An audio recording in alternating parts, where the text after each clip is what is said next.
Okay, so it looks like it's time to get started. So I want to make sure that I'm... All right, so first things first, I checked and the questions for today are connected to the reading for today. So we are good with that. Second of all, again, trying to make things a little bit easier and more transparent. As you remember, I said in class on Tuesday, I was going to use the star comment to mark individuals that get attendance. I also realized it's just as easy for me to go into the class list and just highlight those names. It makes it a little bit easier for you to find. I didn't get to tell you that before I did it, so I apologize for any freaking out that might have caused. What did I do wrong? Well, that's why I stayed away from red. Okay. Red's the easiest to know, but I had a feeling that could really have some negative impact. So I went with green. I thought that was the safest color. All right, so just from now on, just when you get the class list, just look to see if your name is highlighted. If it is, then that means you've got the attendance credit from perusal. Does that make sense to everybody? Okay. So before we get into today's questions and things like that, I really want to quickly go over an assignment that you're going to have this weekend. It is the self-assessment. Has anyone looked at that yet? Okay, it should be fairly self-explanatory. Okay, it is a self-assessment of your participation and performance in the class for the last 2 weeks. Okay. I'd like you to have it submitted by Sunday at 11:59. That's the cutoff. These are give me points. They do count towards your grade. So not doing it, let me see, how do I say this gently, would be the height of stupidity. These are give me points. I'm expecting you to give me an honest assessment of how you think you've done in the areas identified in the assessment. Okay? Is everybody cool with that? There are 3 questions. You mark yourself on the first one, and then you give me an explanation right below. This is, the thing is, the higher your grade, if you're rating yourself really high, I'm going to expect to see some explanation and defense of why, if that makes sense. Is everyone cool with that? Okay, anybody online have any questions? Nope, so far so good. Okay, the second thing that I want to talk to you about is a question that I have about next week. Now, if you notice, what starts next week? There are 2 things that are going to start on Thursday. Number 1, does anybody remember the dilemmas and me talking about dilemmas? These are what? They're short videos where the idea is that you're going to come to class having watched and annotated the video. So what that means is as you're watching it, you can stop and insert comments that'll show up as somebody else is watching the video. Okay, so it'll be just like our perusal readings, but it's with a video instead. I know it feels a little weird, but go with me. Okay, the second thing is we have our first writing assignment. Now, here's what I want to find out. Right now, in class, we are going to have 3 theory papers. These are about 1,000 words, which ends up being just about 2.5 pages long. A lot of people get really freaked out about long papers. Okay? This is not an English composition class. My goal is for you to demonstrate your thinking process. So I'm not required to give you essay assignments. What I am thinking about doing, and I want to kind of put this out for your discussion, if we come back up to the very beginning of class and we look at this framework for making ethical decisions. Does everybody remember this one? Okay, and so it talks about the 5 steps of making an ethical decision. Here's what I am thinking. For example, in our reading today, it spent a lot of time talking about stakeholders, right? So we're familiar with that. So the idea is between what we've already read and this document, we have kind of at least a common framework for discussing how I make and how I explain an ethical decision. So here's what I am thinking or proposing. Rather than having these theory papers, what I'm going to ask you to do is that when we come to class a week from Thursday, or today, a week from today, once you've watched that video, your group discussion will be, how would I make using this framework, how would I make an ethical decision in this case? And then I would ask you to write that up, just saying, identifying the 5 elements. Here's what I see in this one. Here's how I would make a decision in this case, instead of writing the theory application papers. Because this way you guys are going to be in small groups where you can debate, discuss, guys, I have no idea how to do this one kind of situation. What are your thoughts? Yes? So sorry, will this be based on the video we watched? Yes. Oh, okay. That's exactly, yeah. So the idea is every time you watch a video, you'd write up a short framework of how you would deal. If you were the person dealing with that, how would you act? What would you do? How do you decide? They would be much shorter than the theory application. There would be more of them. Okay? But this way you're not sitting there at home going, insert expletive here, how am I supposed to do this? Right, which is how everybody always feels. Everybody has this form, everybody has access to the videos, and you would have a small group that you're working with to talk about it. Okay, so I'm getting head nods in class. So now I want to open it up to the folks online. What are your thoughts? I think it's a good idea. That works. Okay. Okay, so I will delete the theory application paper stuff. That's gone. We will still do the case study assignment at the end of the semester, but I will have worked up a model for how I want those framework papers to look like.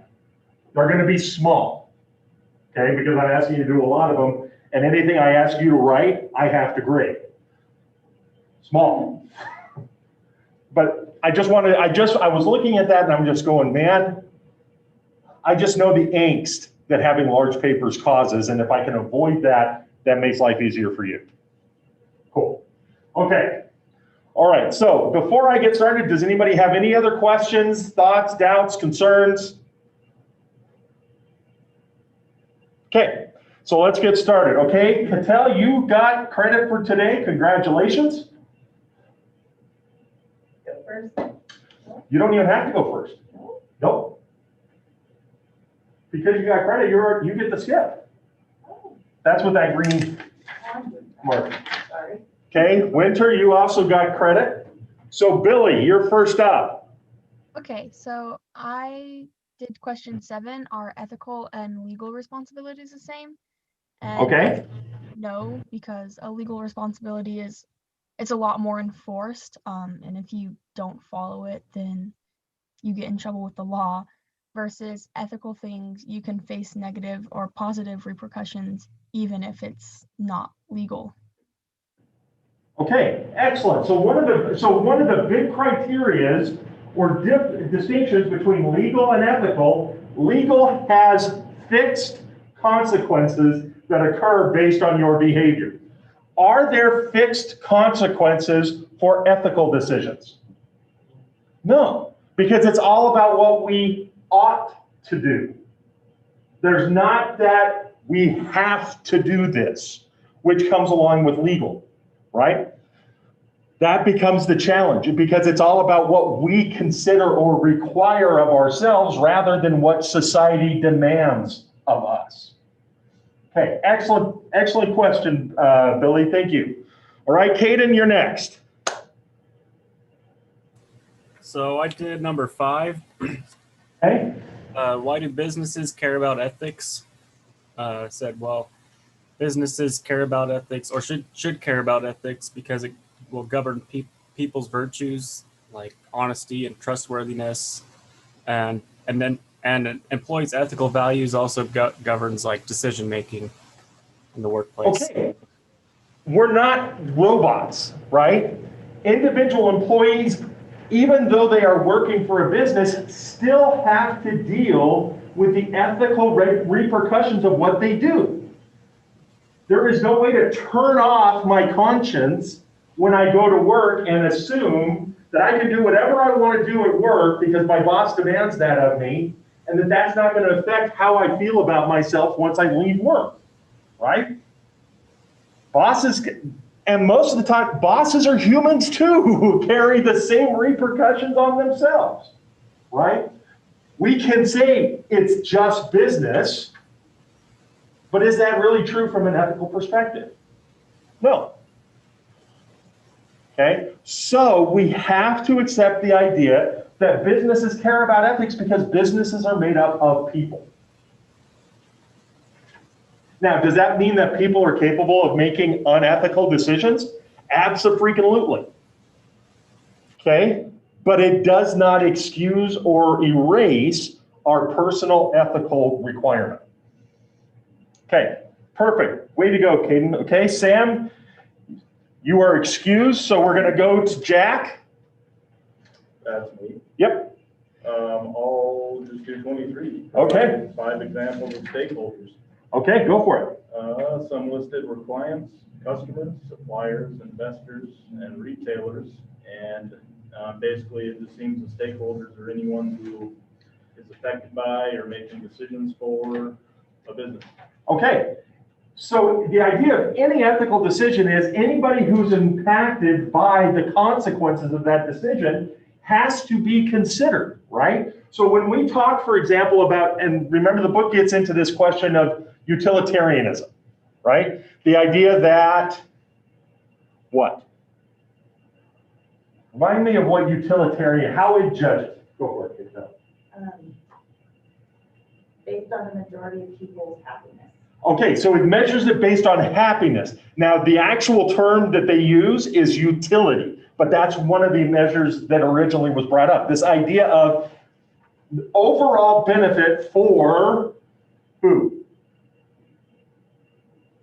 Overall happiness for the as many stakeholders as possible, right? So we're looking at which is the most likely to result in the greatest amount of happiness for the greatest number of people. What if that decision does not involve my personal happiness? According to a strict utilitarian argument. What do you think? It would still be the ethical choice. Because it's about how many people it affects. I am one, but I am not alone. I have to look at its impact on society as a whole.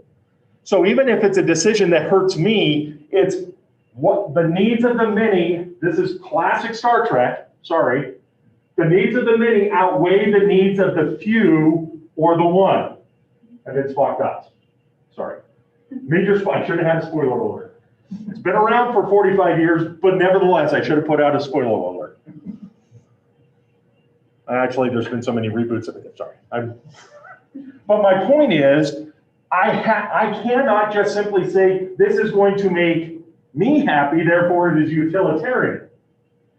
I have to look at how many stakeholders and how many of those specific stakeholders will benefit from the choice I make. Okay, excellent. Okay, Jackson, you're off the hook.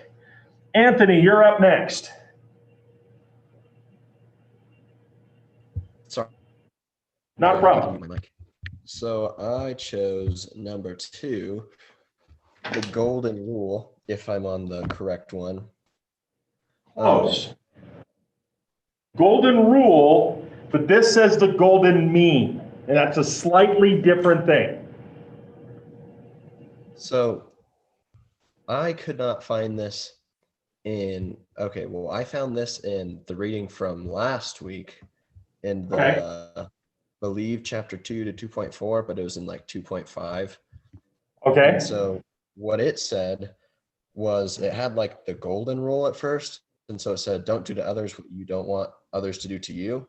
Then it said in the new, it's written. So this is what it also said. It said, so in everything, do to others what you would have had them do to you. For this sums up the law and the prophets. But also, if that isn't the correct answer, then I have also answered other ones. That's okay. I'm going to go with this one for a second because this is going to lead into our readings from next week. The golden mean has to do with the ethics of virtue. So to get full credit, Anthony, can you tell me what the ethics of virtue are? Oh, I do not know what that is. Okay, I'm going to give you a lifeline. You can ask one other person in class to help you. Okay. Hold on 1 second. I'm going to ask Whitener Mitchells. I don't know how to say your name. Sorry. Winter.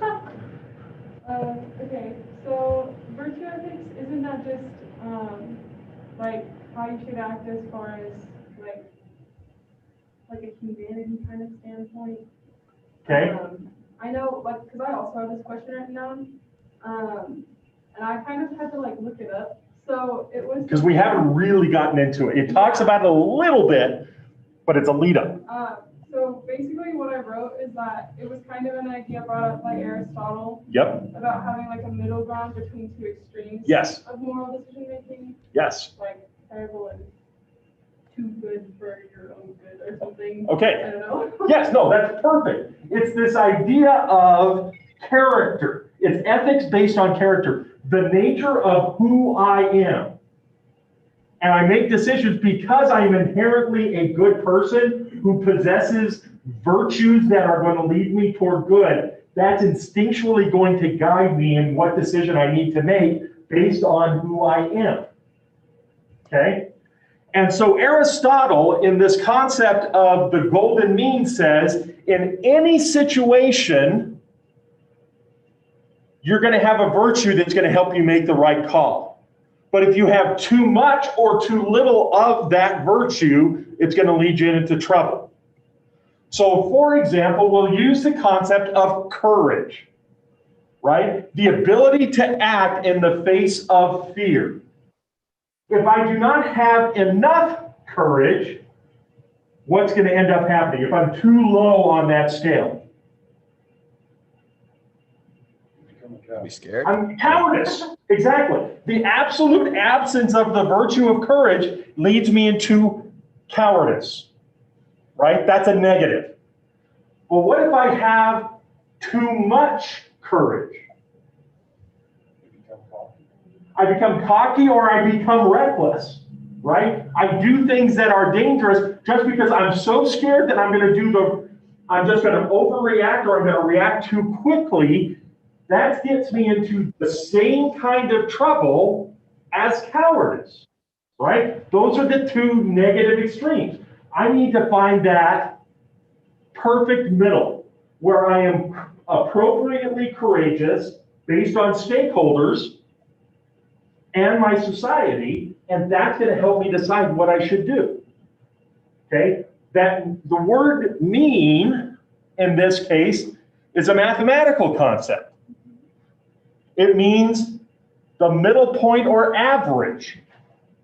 So when we say the golden mean, it's the perfect average of virtue in any given situation. Not too much, it's the Goldilocks line. Okay? Anthony, I'm going to give you credit for that one. Well, sweet. Thank you, Winter. No problem. Okay, Porter, you're up. Okay, so I did number 4, what is ethics? And I Okay. said, our way as humanity to decide what is right or what is wrong.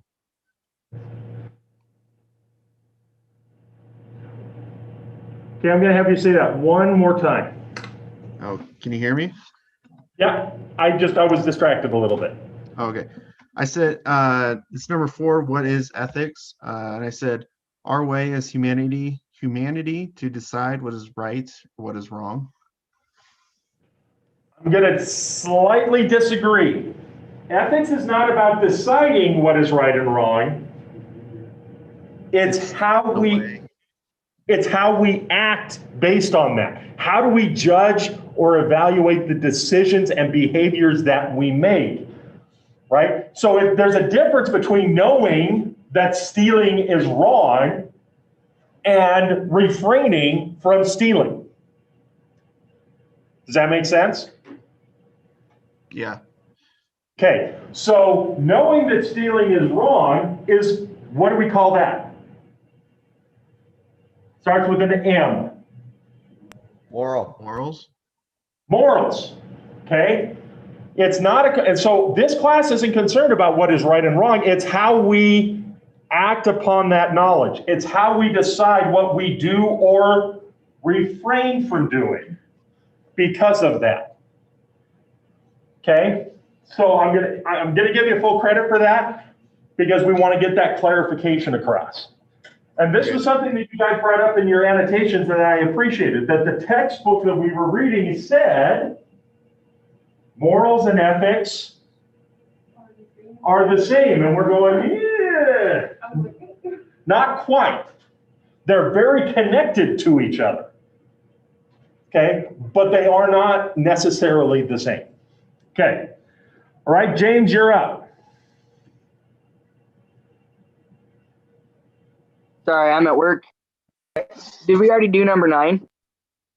Not yet. You're up.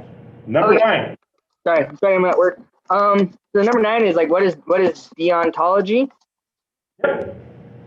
And it's kind of, I guess, the difference between like duty and obligation, isn't it? Yes, it is the ethics of duty.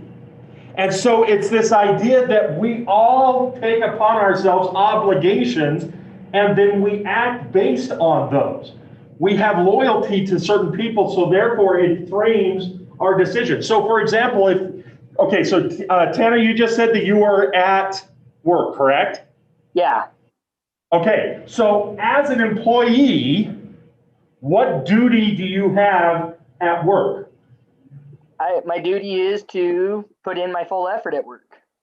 Okay, and so every decision you make at work to be ethical should be made thinking, how do I take care of this business? How do I act in the business's good? Now, what makes this interesting, and I'm going to pick on Winter for a second, is the business the only stakeholder that an employee worries about? And I'm going to go back to your Chick-fil-A comments. Okay, that business considers who else to be a stakeholder? Customers. The best way to take care of my business, because the business only makes money if it has customers, is to take care of the customer. By getting customers who like my service and want to come back, that is in the best interest of the business, right? So that's one of the reasons why deontology is such a big deal, is because it's saying we have obligations. And when we accept those obligations, it helps us to determine what we need to do. As a parent, I have an obligation to take care of my kids. Therefore, I will do what's necessary to provide them with what I believe is my duty or obligation to them. And so it's constantly reviewing, what obligations do I have in life? I'm a citizen of the United States. That brings with it obligations and responsibilities. I am a husband. I am a father. I am a teacher. I am a manager. All of these things add to those obligations. Okay, Tanner, excellent question. Way to go. Okay, Haley, you were already marked for attendance, so congratulations. Andrew, you're next. So I'd like to choose number 25. Number 25, okay. And it reads, what is compliance and how does it operate? Okay. So what is compliance? So in terms of business ethics, it refers to the extent to which a company conducts business operations in accordance with applicable regulations, statutes, and laws. And compliance really sets a law baseline, and ethics builds upon that. Okay, so compliance lives up to which of the three standards? We got moral standards, ethical standards, and legal standards. Compliance focuses on which of those three? Definitely legal standards. Okay, so compliance is all about making sure we're following the minimum rules. Now, most businesses, do they simply exist for compliance, or do they focus on ethical compliance? I think most are ethical compliance. Okay, what would ethical compliance look like? You're kind of setting, well, what I said in the readings, that you're kind of able to use your ethics to show your principles. Business principles. These are values that we believe in, and it shapes how we do business. Okay? For example, it's not in this textbook, it was in the other one. There is an example of a bank in Switzerland who was giving money, and I can't remember the name of the company it was giving it to, but it was a major pharmaceutical company. This pharmaceutical company was selling an anti-transplant rejection drug. Normally, when a person gets a organ transplant, because it is separate DNA from the original host, when you put it into a new body, the new body tends to freak out, right? So they were trying to market a drug that would reduce these symptoms. They were trying to do it in China. Now, if I can get into the Chinese market, is that a small market? No. This is a massive moneymaker for this company. But what came out was that China, the people that were doing the test to decide whether or not the drug could be used in China, were using political prisoners, executing them, and then using their organs for this study. Okay? The company found out about it, but their argument was, yes, this is a terrible thing, but those organs are going to go to waste if we don't use them. And look at the number of people we could help if this drug works. So from a utilitarian argument, they felt like that it warranted this. The bank said, we look at our values, and human rights are on our charter as one of the things that we use to decide what we do in this bank. We feel that this drug company is violating that concept of human rights. Therefore, we are willing to walk away from the billions of likely dollars that will come from that partnership. You're going to have to find other funding in another place. Is that legal or ethical compliance? Ethical. Could they legally continue to give money to the drug company? Absolutely. But they said, here's what we identify ourselves as a business. We will not do business in those settings. Even though we lose money, that's what we're going to do because that's what we feel to be right. That is ethical compliance. Is that a kind of place you would want to work for? Why? Because they stick to their values. Because if these things are important and I agree with those values, I know that the business is going to back me up in situations where I feel like I have to put my foot down, and it's, especially if it doesn't make quote unquote business sense. Right? This gets back to that thing we talked about at the very beginning. A business is made up of people who have to live with their decisions. The business does not make decisions, the people in the business make the decisions. So when I know that I'm working for a company whose values echo, mirror, or align with mine, it makes it more likely that I'm going to be able to get to do what I want to do. And I will be able to, as the book said, sleep at night. Okay? Excellent. Andrew, fantastic question. Thank you. Okay, Scott, you're up.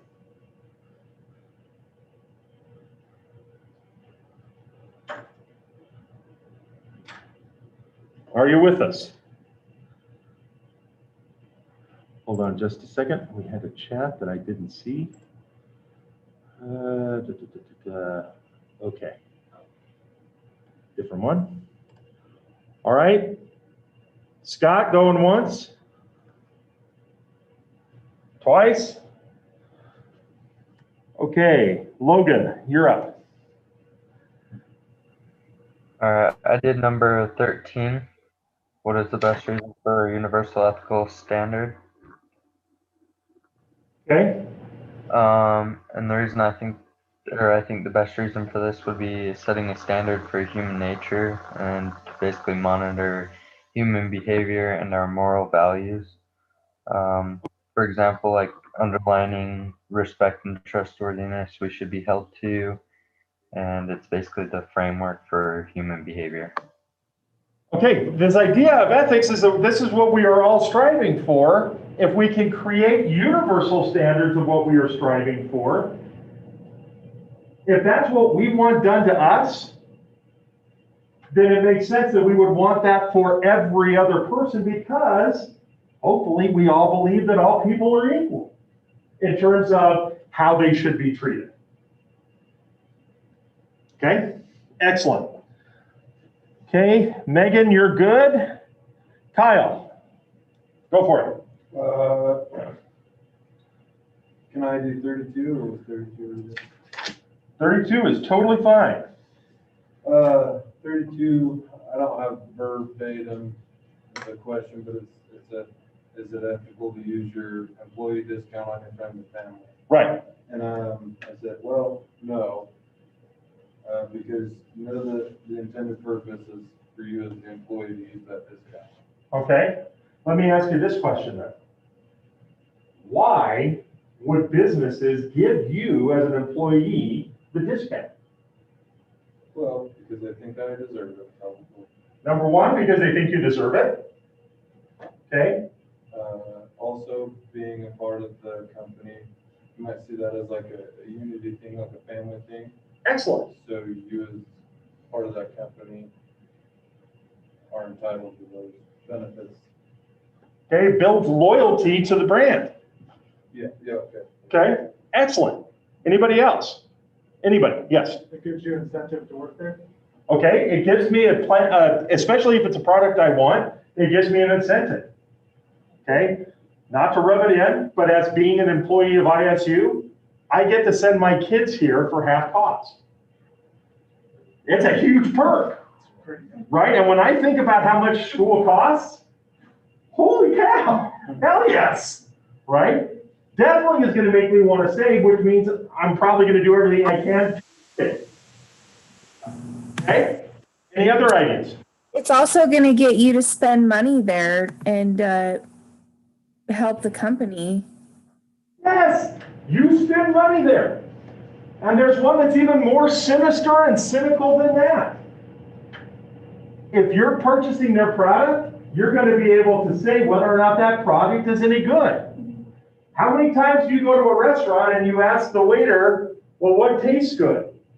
And they say, well, I have tried X, Y, and Z. Right?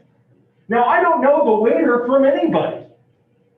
I have no idea if our tastes match, but I'm going to buy what they say to buy because they work there. They know the product.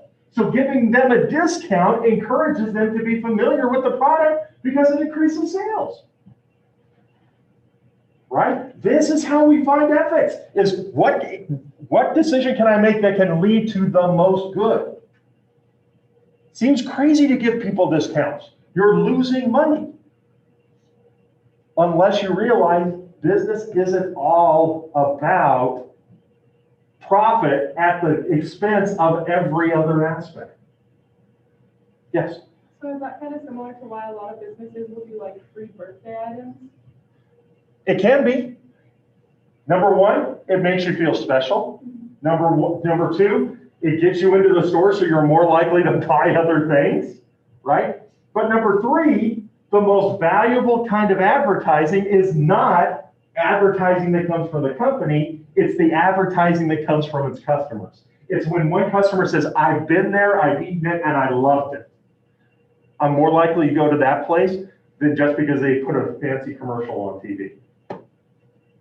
Right? Because we all know that food advertising nothing ever looks in reality like what it looks like on TV. All right. Okay, very good. All right, Zach, you're up. Okay, I picked number 15. What is a characteristic of a successful corporate leader? Okay. I feel like usually they're able to set goals in the future and like have clear goals on what they want to do with their company and what will benefit their organization over the years.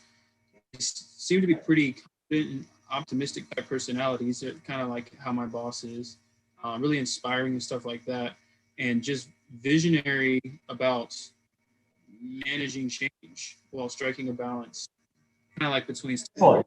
So let me ask you this question. How does that relate back to the concept of business ethics? That's a fantastic example. So let's take that. The idea of a visionary leader. A good, successful leader has to have a vision.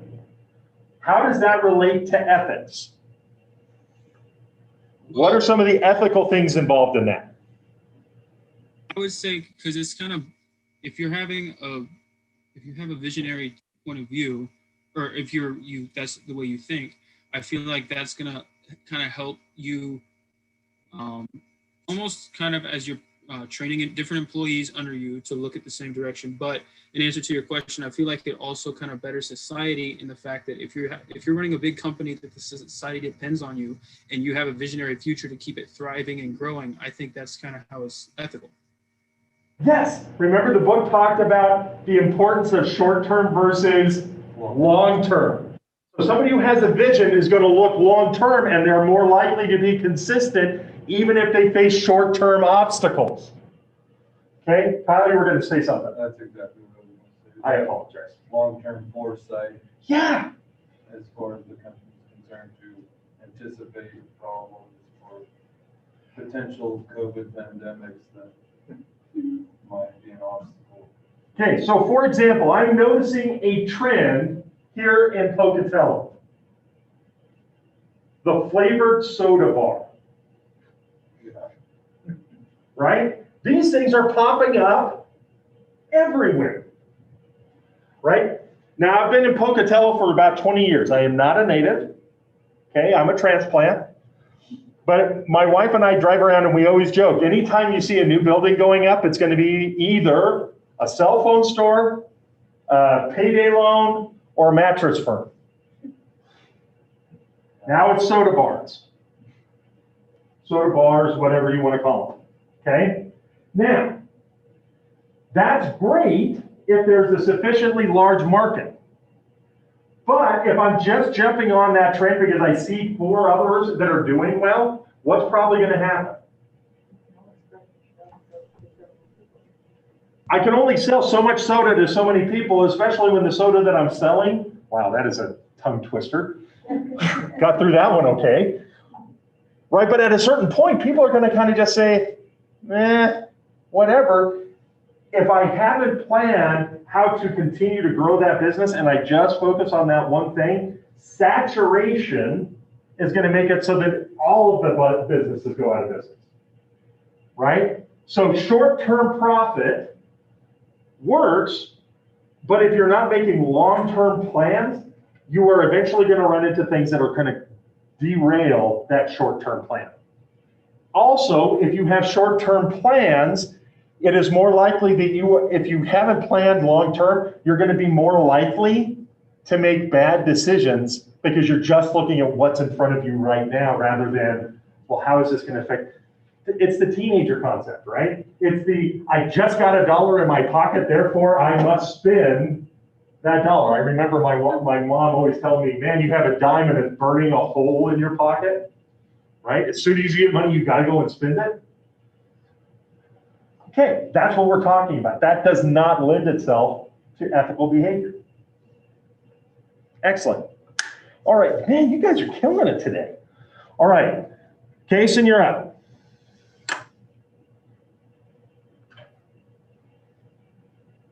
All right, I'm gonna go with, let's see, was it, 28. 28. Okay. Go for it.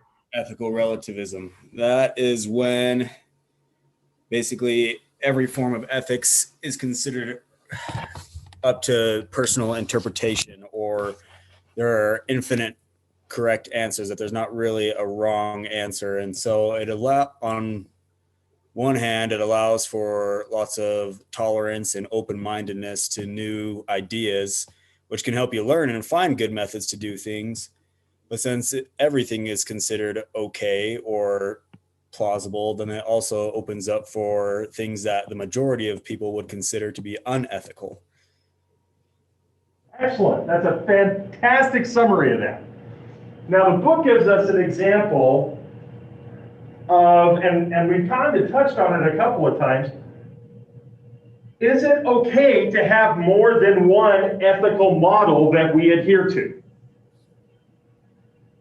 Yes. It can be, yes, right? Like you said, it breeds Tolerance and open-mindedness, this ability to understand and deal with people who do things differently than I do.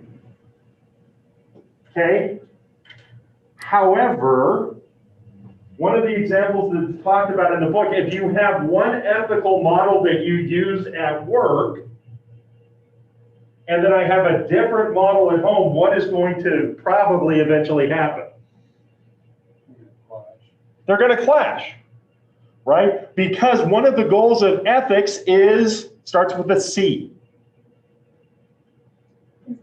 Consistency. This idea that I am consistent or I make the same choices on a regular basis. Why is that a desired outcome of ethics?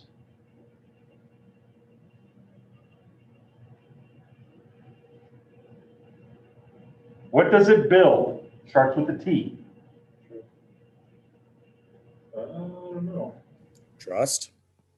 Trust, right? Because people will know how to anticipate how I'm going to act, right? They know what was right, they know what's wrong, they know what to expect, they understand what the consequences are going to be. If I'm constantly changing my ethical model, if I'm at work and at home, that doesn't work. It's much more difficult to build trust because I'm going to do things one way in one place and totally different in another. Excellent. All right. Josh, you're up. I'm gonna go with 18. Okay. The environment is not considered a stakeholder. That's false. Even in the book it says it is. But it's because how a company will treat the environment will either dissuade people from going with them or not. Okay. And not just because it's going to decide whether people go with them or not, but we recognize, to a degree, I think everybody recognizes, the environment is not an infinite system. It is a finite system. There is only so much clean water. There is only so much clean air. There's only so much clean land, right? We recognize that even, okay, so for example, my wife bought a movie over Christmas. And again, not to get into politics and stuff like that, but it's called Dark Waters. Okay, and it's about DuPont. And it's about a storyline I never heard about, but man, it freaked me out when I was done watching. And it's about Teflon. And Teflon is an unbreakable molecule. Once you create it, it cannot be chemically broken, especially by biological systems. Why should that matter to us? It'll be here forever. Because we are biological systems. Once it gets into our physical system, it cannot be broken down. It cannot be flushed out. At the very end of the movie, they said 98% of all biological organisms on the earth have at least one of these unbreakable chemicals in their system. This entire movie was about all of the terrible things that happened. Now, what does that have to do with anything? Well, we know DuPont wanted to make money. They made billions of dollars off of Teflon. But there were waste products that were created in the creation of this product. And this entire movie is how they just moved it from place to place to place and infected water system after water system after water system. Why would they do that?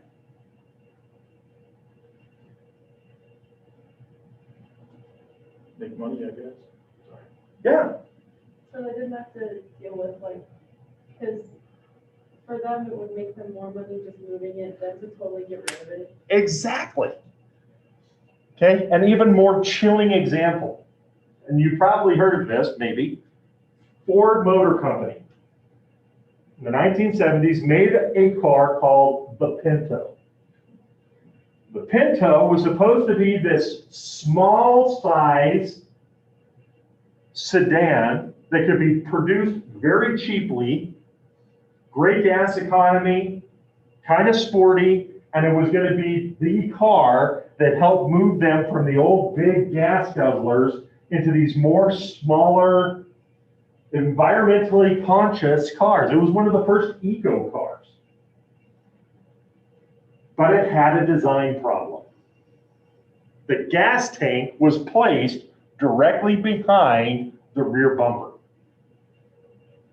And if you got into a rear end collision, guess what could happen? It would explode.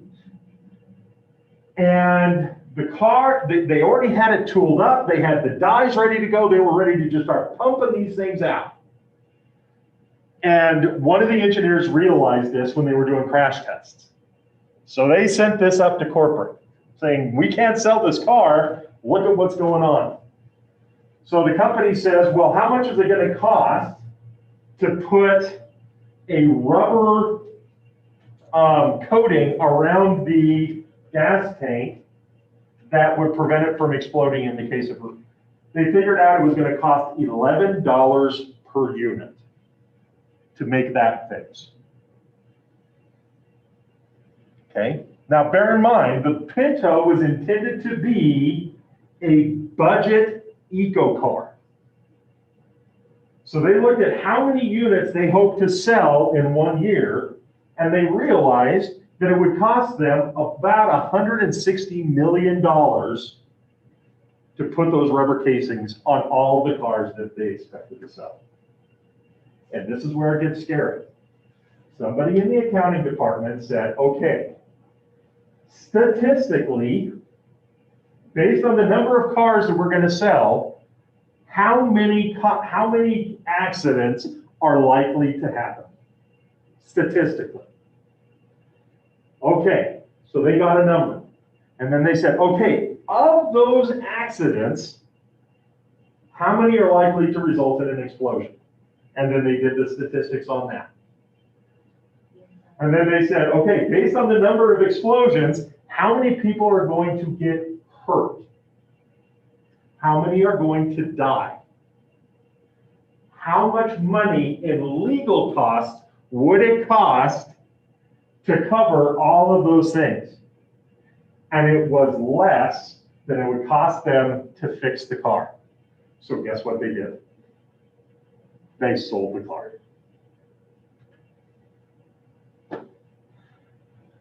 The environment can be interpreted a lot of things, but it's only recently that it has become to be seen as a legitimate stakeholder, which is really creepy since we live in this place.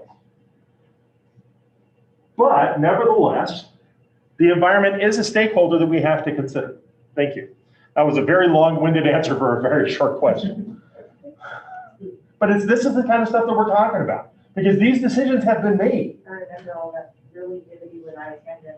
You guys weren't even born yet, but. My parents had a Pinto. Yeah. I drove around in a Pinto, for crying out loud. Yeah, I'm that old. All right. So Cattell, your first step. This is extra credit. What question do you want to answer? Oh, good, because a couple of mine had already written. I was like, I'm not gonna know. Okay, so what do you got? I'm going to do 8 normative ethics meanings. Okay. As a study of ethical behavior and as a branch of the philosophical ethics that investigates the questions that arise regarding how one ought to act.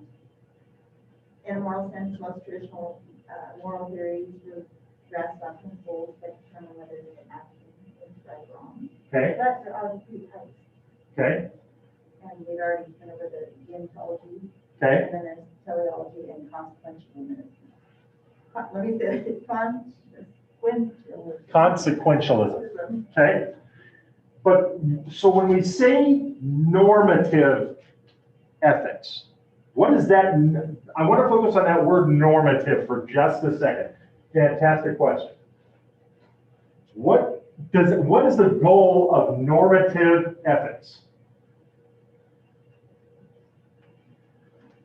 Because a lot of the comments that you guys have posted really hit on this idea, but not a direct equal thing. I'm going to give Cattell a chance to answer it. A formulation of moral rules. Okay, so it's a compilation of them.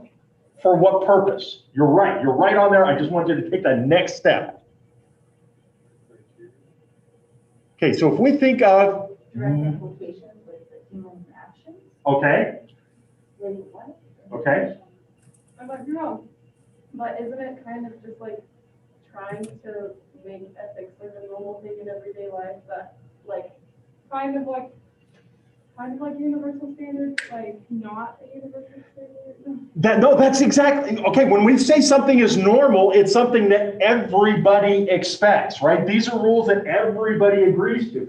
So when we talk about normative ethics, because everybody talked about this in the readings, well, ethics are very subjective, right? Ethics are keyed off of your moral standards. Well, everybody's morals are slightly different, so therefore, ethics is always going to be subjective.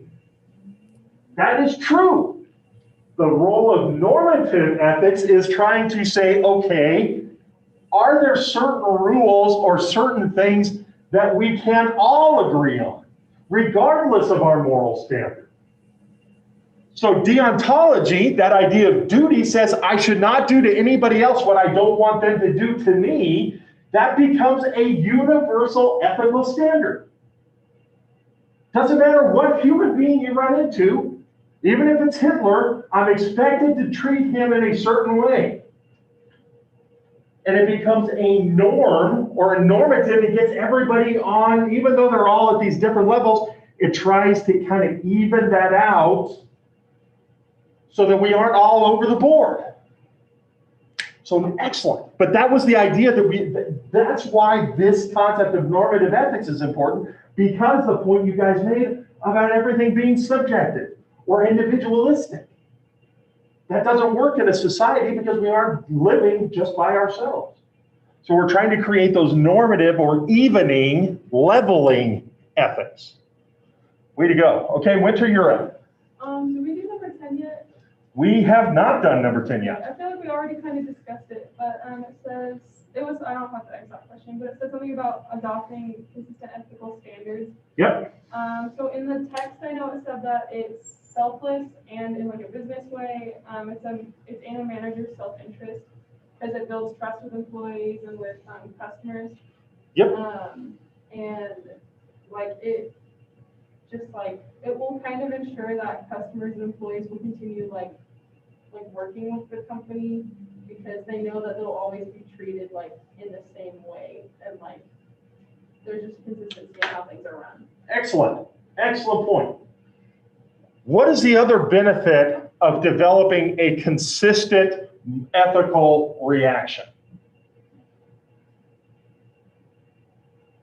In addition to building trust and helping us to build better relationships with other people, are there any other benefits to developing a consistent ethical standard? I'm going to ask somebody online.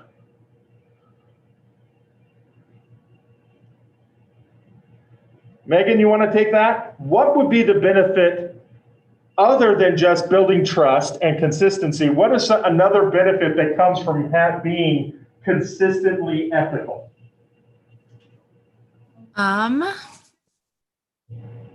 You're consistently ethical. I feel like those ethics become more like engraven in you, and so it's not like you have to think about what situation you're in or what, like if you're in business or like personal life, it's just kind of a knee-jerk reaction.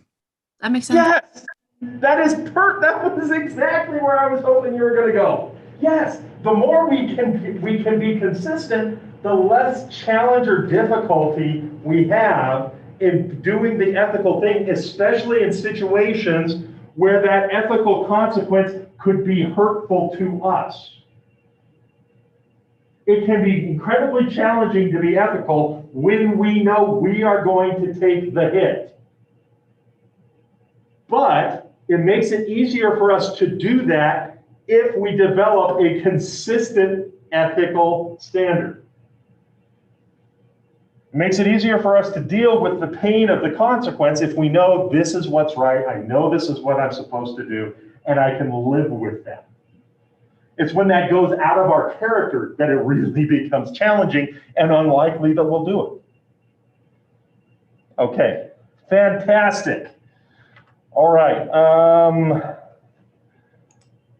All right, Sam, you're up. Sam with us today.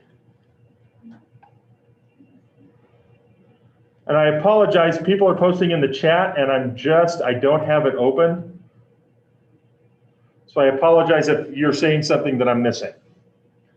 Okay, Sam, that's a no. Okay, Jackson, you're up.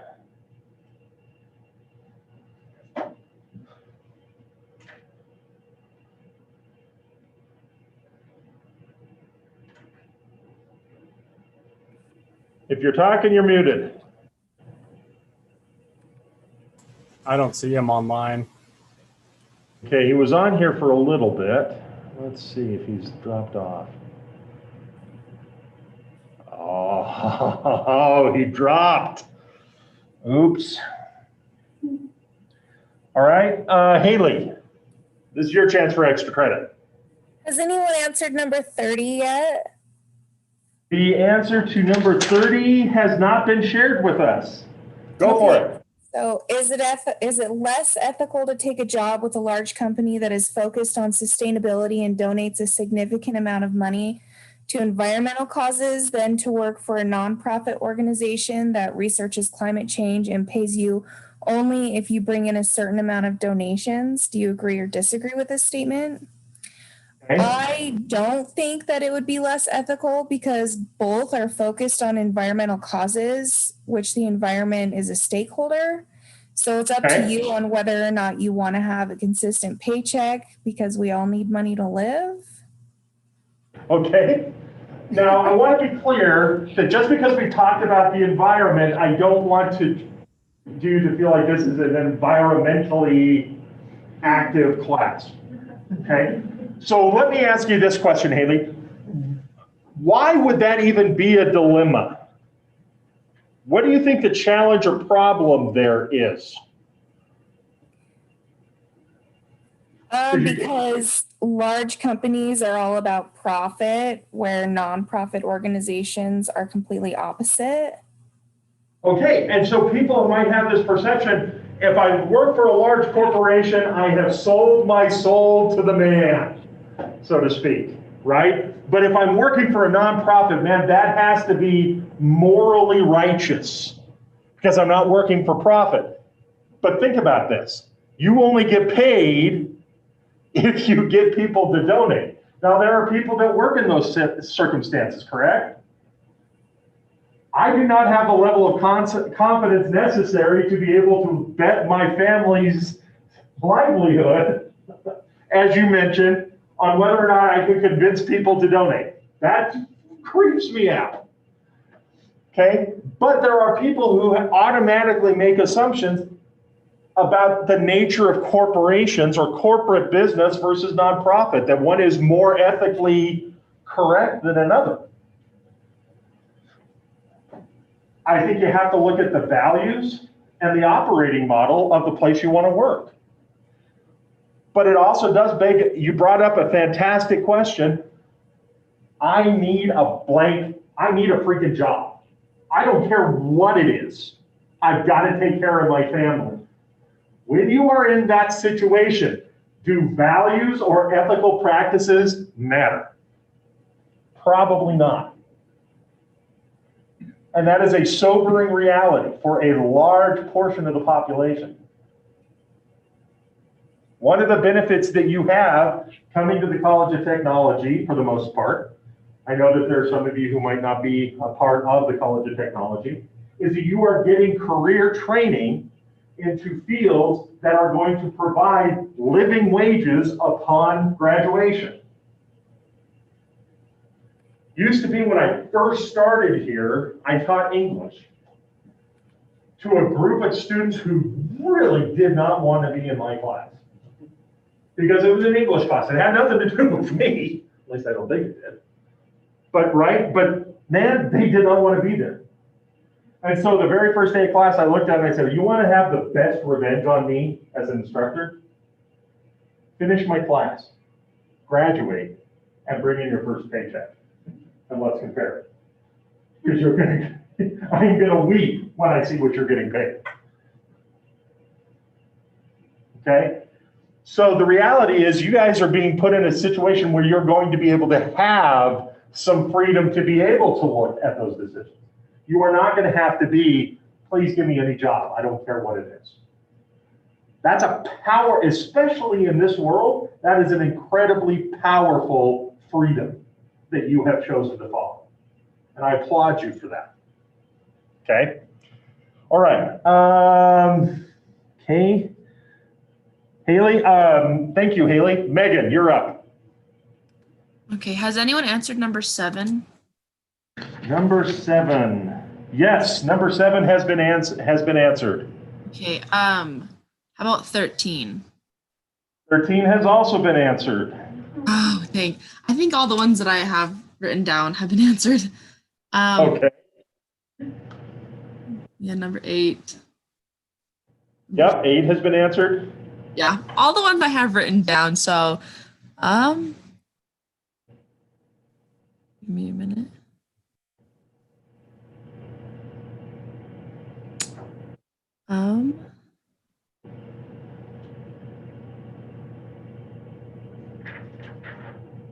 Okay, I'm gonna try 29. Okay, number 29 works. How does Immanuel Kant theory of being duty bound apply in a corporate setting today? So, okay, so being duty bound is like, you have, I don't know, okay, give me a minute. Golden rule. Yeah.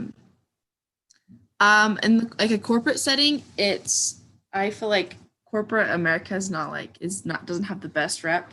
And so, like what you do doesn't really affect you.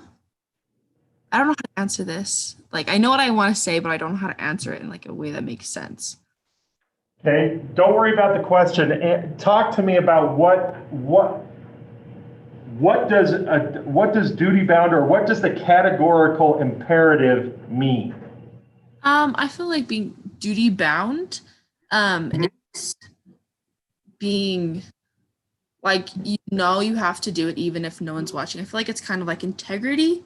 Like you're like, yes, I have to do this, so I'm going to do it even if no one else notices or no one else is there.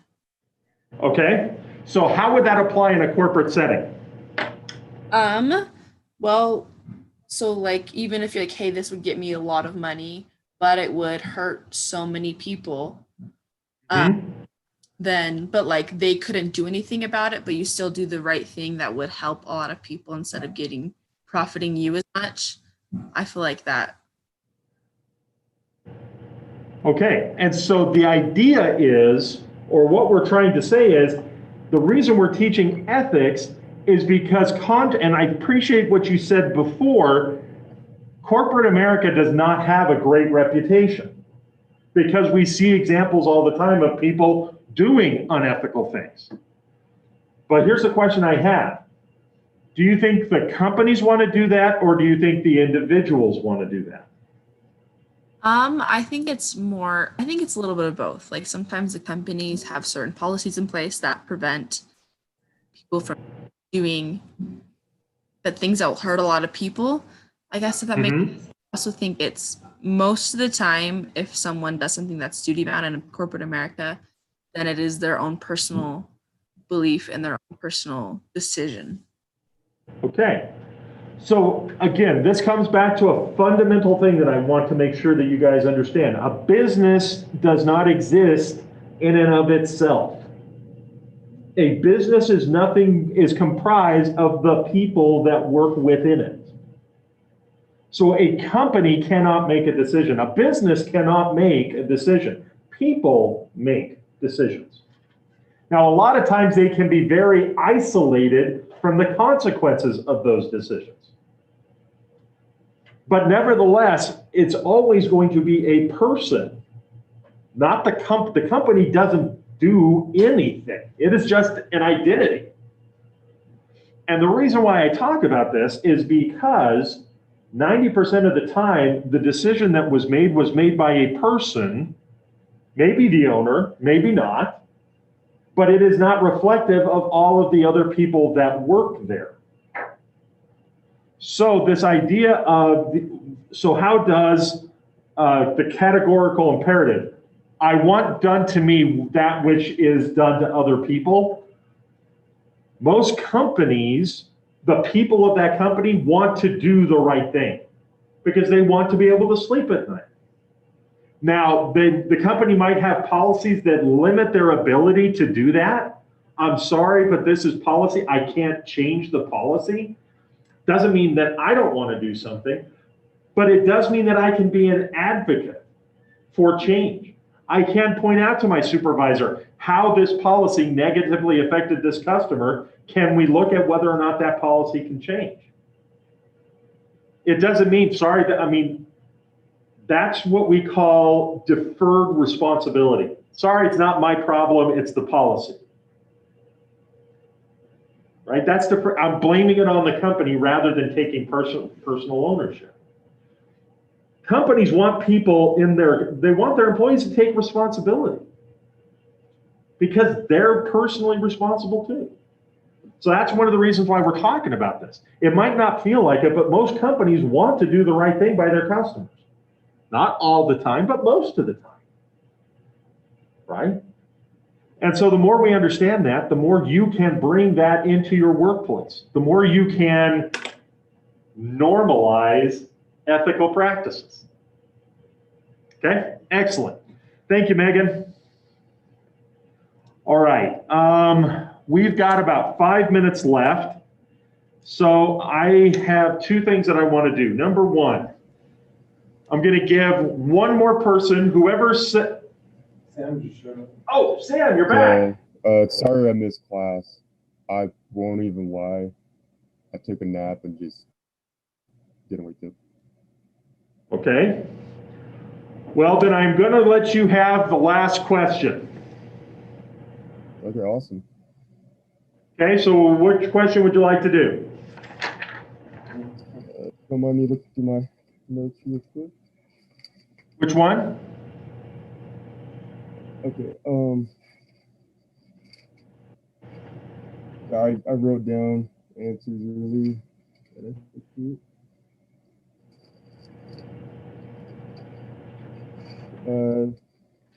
Number 9, the We've already done number 9. You got another one?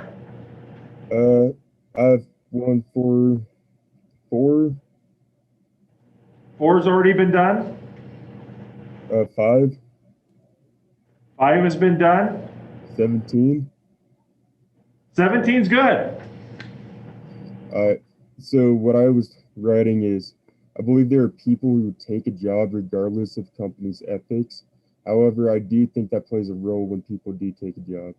I think when taking the job, it has a lot to do with, and this was last week or chapter 2's topic, but it's like the autonomous, heteronomous, and theonomous, and your different views within the law upon yourself, the law of another man, and the law of God. Some people are completely accepting of the law of another man, such as conforming to any company's policies, whereas others follow the law of God, and some think that they need to follow the law themselves. Excellent. Excellent. Okay, so last thing. Number 10. 2, 3, 4, 5, 6, 7, 8, 9, 10. So that's Tanner. Tanner gets a +1. Number 9. Porter gets a +1. And 5. 1, 2, 3, 4. All right, that's Sam. You've already gotten one. Number 16.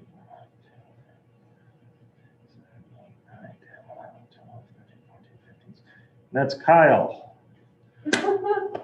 Yes. All right. So just remember, we have a reading to do for Tuesday.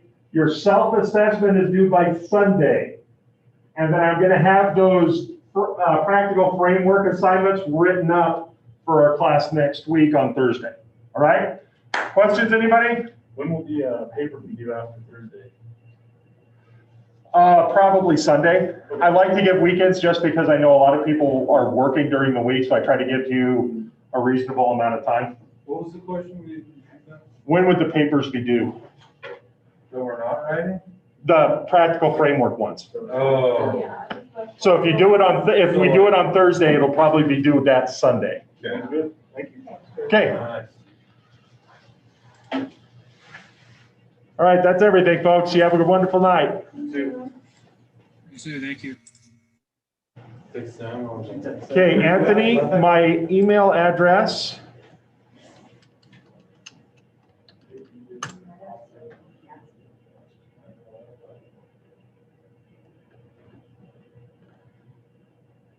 And it's in the syllabus too. So I've already pretty much. Just a quick second.